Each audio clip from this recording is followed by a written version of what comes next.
Canadian Prime Minister Mark Carney says a proposal for a new oil pipeline in Canada is highly likely. Look, the bottom line is a new east-west coast pipeline in Canada is good for Canadians. It's good for world markets in that we have access to more supply. But for the first time, Canadian liquefied natural gas is heading overseas.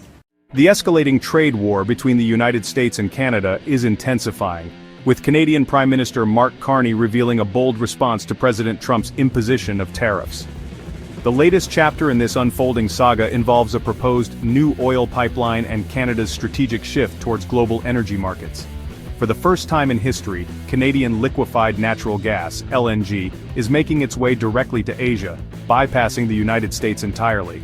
Carney's announcement comes at a time when tensions between the two countries are at a fever pitch. Trump's tariff strategy, aimed primarily at China, has also begun to affect key U.S. allies, including Canada. With rising tariffs on steel, aluminum, and now copper, the Canadian government is faced with an increasingly unpredictable economic environment. However, rather than retaliating with political theater, Carney's response is a strategic recalibration designed to protect Canada's long-term economic interests.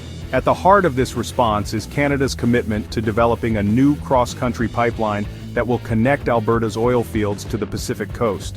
This pipeline, which will enable Canadian oil to bypass American refineries, marks a crucial turning point for Canada's energy independence. According to former U.S. Energy Secretary Dan Brouillette, this pipeline is not just an economic move, but a political one as well.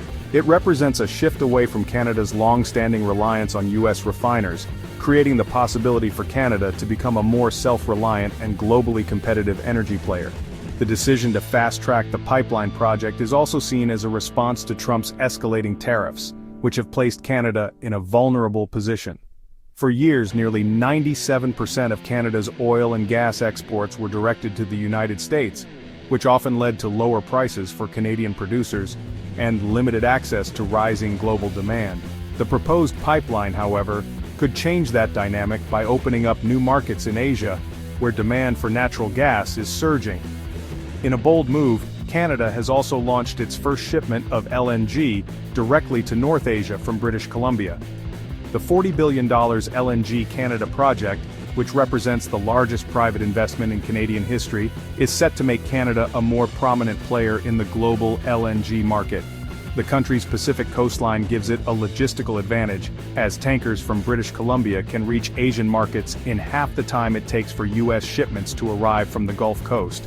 This newfound access to Asia not only diversifies Canada's energy exports, but also signals a shift away from its dependence on U.S. markets. This move is particularly significant given the rising demand for LNG in Asia. Countries like Japan, South Korea, and China are seeking to reduce their reliance on coal and are turning to natural gas as a cleaner alternative. Canada's LNG exports, if fully scaled, could give it a competitive edge over U.S. exports, especially as the Trump administration continues to promote its own LNG projects, which remain years behind Canada's in terms of development. The shifting energy landscape is reshaping the balance of power in North America and beyond, and Canada's strategic energy shift could play a pivotal role in this new order. As Canadian LNG shipments begin to flow westward, the question remains, will President Trump escalate the trade war further? The introduction of tariffs on Canadian copper and other key materials signals that Trump is ready to weaponize trade policy, but Canada is positioning itself to leverage its energy resources as a counterpunch. The power dynamic in North America's energy and trade relationship is poised for a transformation, and Canada's new infrastructure projects are the key to this shift. As the U.S. escalates its trade war tactics, Canada's response is calculated and deliberate, not just in terms of energy exports but also in its broader geopolitical strategy. The ongoing trade standoff with the U.S. is more than an economic dispute. It is an exercise in diplomatic leverage and positioning for a long-term future where Canada seeks to reduce its dependence on American markets. A key component of Prime Minister Mark Carney's response is Canada's desire for trade diversification, a concept that has gained urgency under the Trump administration. Historically, Canada has relied heavily on the U.S. for its energy exports, but the tariffs and the ongoing unpredictability of Trump's trade policies have made that dependency increasingly untenable. With the U.S. imposing tariffs on everything from steel to copper, Canada is looking elsewhere. This diversification effort includes the development of its natural gas infrastructure, with LNG shipments now reaching Asia. Canada's strategy goes beyond just finding new buyers for its energy products. It's also about entering global markets in a way that establishes it as a player independent of the whims of U.S. policy. The LNG Canada project is pivotal here. It is a direct challenge to the U.S. energy dominance and an assertion of Canada's ability to compete in the global market. This $40 billion project, which is the largest private investment in Canadian history, represents a major step in Canada's push to become an energy superpower. With the world's increasing demand for natural gas, especially in Asia, this project positions Canada as a significant supplier in the global energy market, where countries like Japan, South Korea, and China are all looking to reduce their coal dependency. The strategic nature of Canada's energy shift cannot be overstated. For the first time, Canada is not merely reacting to market conditions, but is actively shaping its future energy trajectory. This shift is underpinned by a desire to control its own energy future and avoid being a passive player in the US-dominated energy trade. The new pipeline connecting Alberta's oil fields to the Pacific coast is a testament to this ambition. Once completed, it will allow Canada to bypass U.S. refineries and take its oil directly to international markets, reducing the dependency on the American system that has, in many ways, boxed Canada into a limited role as a supplier. However, this move is not without risks. The pipeline, which has been fast-tracked due to the urgency of the situation, will face significant logistical and environmental challenges. But the geopolitical stakes are clear. For Canada, this is more than just about oil. It's about asserting a level of economic sovereignty that challenges the long-standing status quo where the U.S. held the dominant position. With this pipeline and the LNG project, Canada is signaling that it is ready to carve out a new space in the global energy market, free from the restraints of U.S. tariffs and trade policy. In the context of trade wars and tariff battles, the stakes are raised even higher. Economic stability becomes a political tool, and by diversifying its trade relationships, Canada is not merely responding to Trump's tariffs, but actively reshaping the power dynamics in North American trade.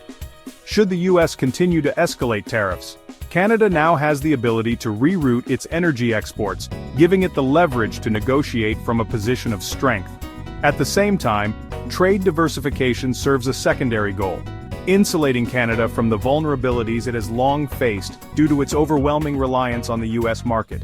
This new direction toward Asia and other global markets is designed to protect Canadian producers from the whims of U.S. trade policy, ensuring that the country's economic fortunes are not entirely tied to the unpredictable nature of the Trump administration's moves. Ultimately, the shift to Asia is not just a strategic pivot in terms of energy markets, but also a diplomatic maneuver designed to strengthen Canada's bargaining position on the world stage. As the U.S. continues to use tariffs as a political weapon, Canada's ability to divert its energy exports to new markets like Asia has the potential to reshape the entire calculus of trade negotiations.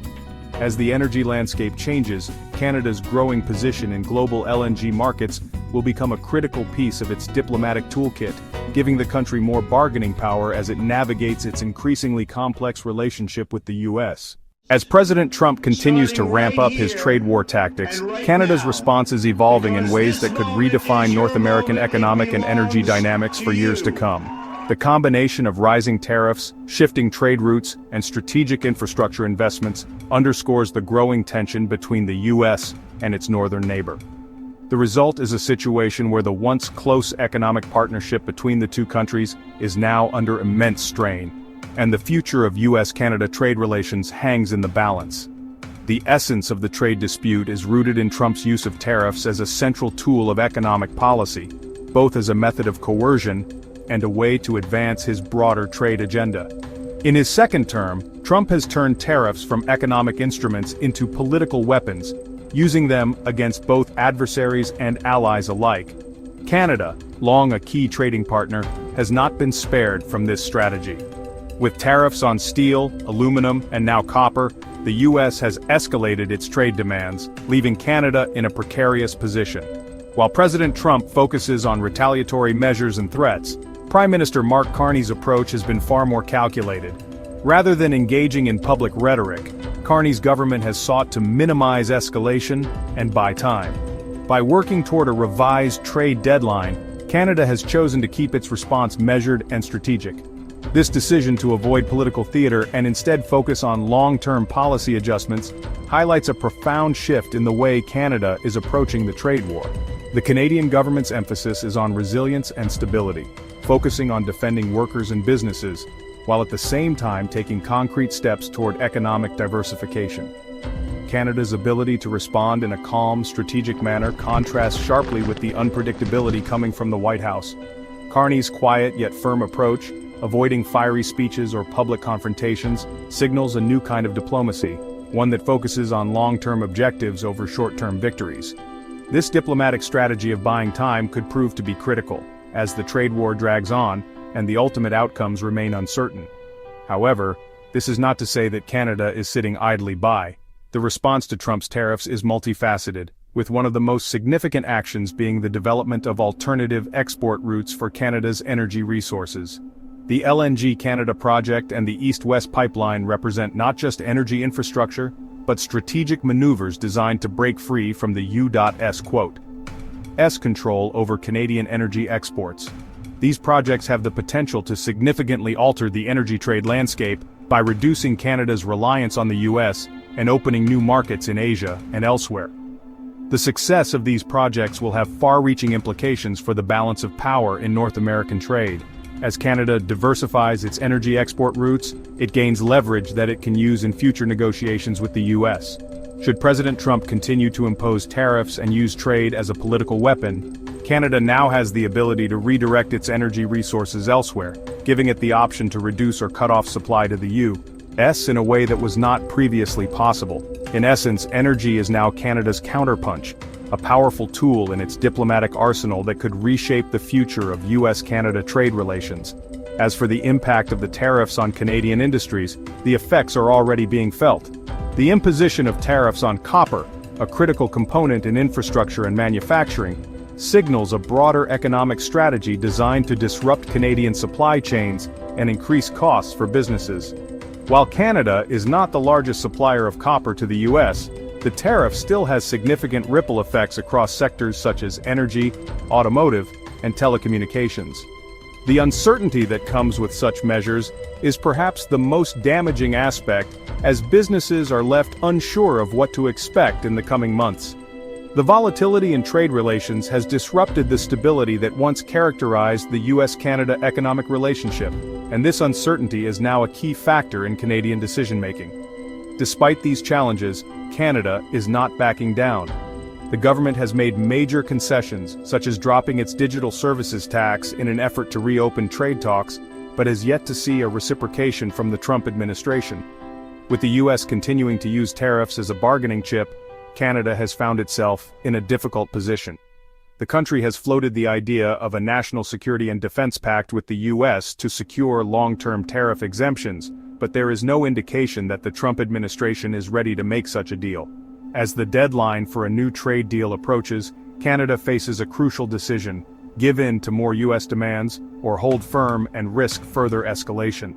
In this high-stakes situation, Canada's strategy is to remain firm but flexible. While it has not sought to escalate tensions through public declarations, it is simultaneously making long-term investments in its energy infrastructure and trade diversification. These actions position Canada to weather the trade storm and come out stronger on the other side. However, the trade war is far from over, and the outcome remains uncertain. The path forward will depend on how both countries navigate the complex web of trade, tariffs, and diplomacy. As the deadline for a new trade deal approaches, the central question is not whether Canada will yield, but whether the U.S. will continue its aggressive trade tactics. Can Trump's zero-sum approach to trade negotiations, where there is no room for compromise, continue to dominate?